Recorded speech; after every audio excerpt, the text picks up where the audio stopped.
Doctrine and Covenants 102 to 105. Imagine that you're the leader of a brand new and constantly growing church. Questions come up almost every day about how things should be run and what should be done. It would be lovely to have a church handbook of instructions, but no such book exists, and so you are the one everyone turns to for answers. That's the position Joseph Smith found himself in during the infant years of the church. At the Lord's command, Joseph had been holding occasional councils since 1831 to help manage church decisions. But by 1834, the church had grown so much that it became clear a standing council was needed. Joseph was blessed with visions and revelations that taught him how councils were to be held, with propriety and order as the ancient church had held them. In a meeting in February 1834, Joseph shared this information on councils and later revised the minutes from this meeting, which were then formally accepted by a larger group on February 19th and canonized as Doctrine and Covenants 102. At that same meeting on February 19th, Joseph organized the church's first official high council. He called 12 men to serve, set them apart, and charged them to fulfill their duties in righteousness. This council was organized according to what Joseph said was the ancient order and also according to the mind of the Lord. What a relief for Joseph to have 12 men called to regularly help him in making decisions about and for the church. The first High Council of the Restoration immediately got to work.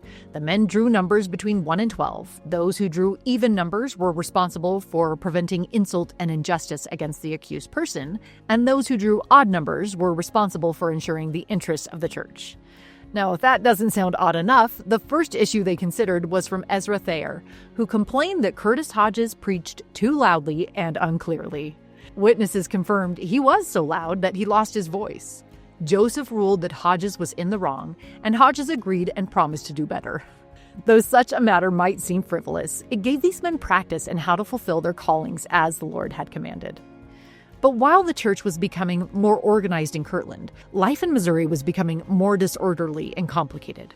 The saints in Jackson County were living in exile after being driven from their homes, and so Parley P. Pratt and Lyman White had traveled to Kirtland to ask Joseph what the church was going to do to help them.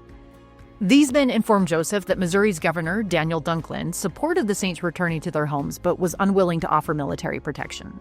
After counseling with church leaders, Joseph received the revelation in Doctrine and Covenants 103 and resolved to go to Missouri to redeem Zion. The High Council appointed him commander-in-chief of the volunteer group that became known as Zion's Camp. Within 2 days, Joseph and Parley began recruiting volunteers.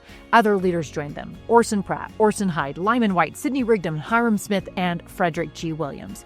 They preached, raised money, and gathered volunteers. Even before they departed, newspapers began reporting on this armed group of Mormons heading to Missouri. Though Joseph had hoped to gather 500 men, their group left Ohio with about 230 people, including women and children. However, Joseph likely felt his mission could still be accomplished with this small number. He saw Zion's Camp as a purely defensive campaign. He intended to march to Missouri and there rely on Governor Dunklin to assist the saints in regaining their legally owned property.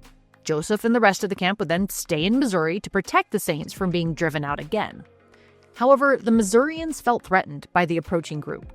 On June 19, 1834, 5 armed men approached the camp at Fishing River in Missouri and swore that the camp of Israel would see hell before morning from a group of 400 men. 400 men against 230 men, women, and children must have been a terrifying prospect for the saints. However, much to the mob's disappointment, a giant thunderstorm raged that night, swelling Fishing River to nearly 40 feet deep and preventing the attack. Joseph wrote that it seemed as if the mandate of vengeance had gone forth from the God of battles to protect his servants from the destruction of their enemies. Despite this display of divine support, the effort to regain the saints' land in Missouri was far from over. Governor Dunklin had recently withdrawn his support of the saints' efforts, and with no reinforcements coming soon, Joseph knew that their band of brothers was too small to restore the saints to their property in Jackson County. Exhausted, nearly starving, and covered in blisters from their 900-mile march, the soldiers in Zion's Camp were in no shape to fight, let alone win a battle on the merits of their own strength. The prophet was also facing exaggerated rumors of the size and intentions of Zion's Camp, alarming local citizens. Several hundred Missourians gathered, threatening to attack Joseph in the camp. Joseph assured the sheriff and the militia officers that the camp had come only to defend and would not be going on the offensive. Joseph stressed that they were in Missouri to settle their difficulties on the basis of honorable and constitutional principles. In this declaration of intentions, the prophet even offered to purchase the land of those citizens not willing to live in Jackson County if the saints were able to return.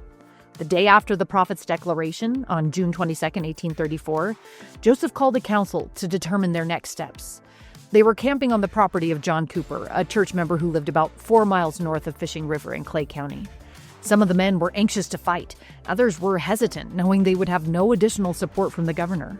It was during the council meeting that Joseph received the revelation in Doctrine and Covenants 105. This revelation appeared at first to be a complete reversal of Section 103. Joseph and others had spent months recruiting, raising money, and sacrificing to get to this point with the sole purpose of restoring the saints to their lands. But this literal definition of what it would look like to redeem Zion wasn't exactly what the Lord had in mind. The Lord did not require bloodshed or any sort of force at this time. The camp of Israel was reminded that it was God who would fight Zion's battles, and their orders were to disband, and the focus of the elders now was to shift back to receiving the endowment of power that could only be found in the house of the Lord that was being constructed back in Kirtland, Ohio. There would be a day when the armies of Israel would reclaim lost lands and restore Zion, but today was not that day. In response to the revelation, some of the men serving in Zion's camp were grateful and rejoiced, but others were not as enthusiastic about switching directions so quickly. Many in the camp murmured, and several apostatized because they weren't going to fight. It's regarded as a tender mercy that in this revelation, the Lord wanted the soldiers to know that he had accepted their offering of time and money to support Zion's cause. Though many had suffered hardships and obstacles, it was this band of elders who would form the foundation of church leadership for decades to come. It's often noted that the experiences they had as they marched and the education they received along the way was a sort of preparation for what they and the still young church would face in the years to follow. And while Zion's camp and the Missourians were struggling with intense physical hardships, the church was also under the weight of extreme financial strain. The United Firm had been organized in 1832 to oversee church properties and businesses. But by 1834, with the violence toward and the expulsion of the saints from Jackson County, the Independence Branch printing office had been destroyed and the storehouse was forced to close. Income decreased while debts increased, including the expense of leading a group of men to Missouri to aid the saints there.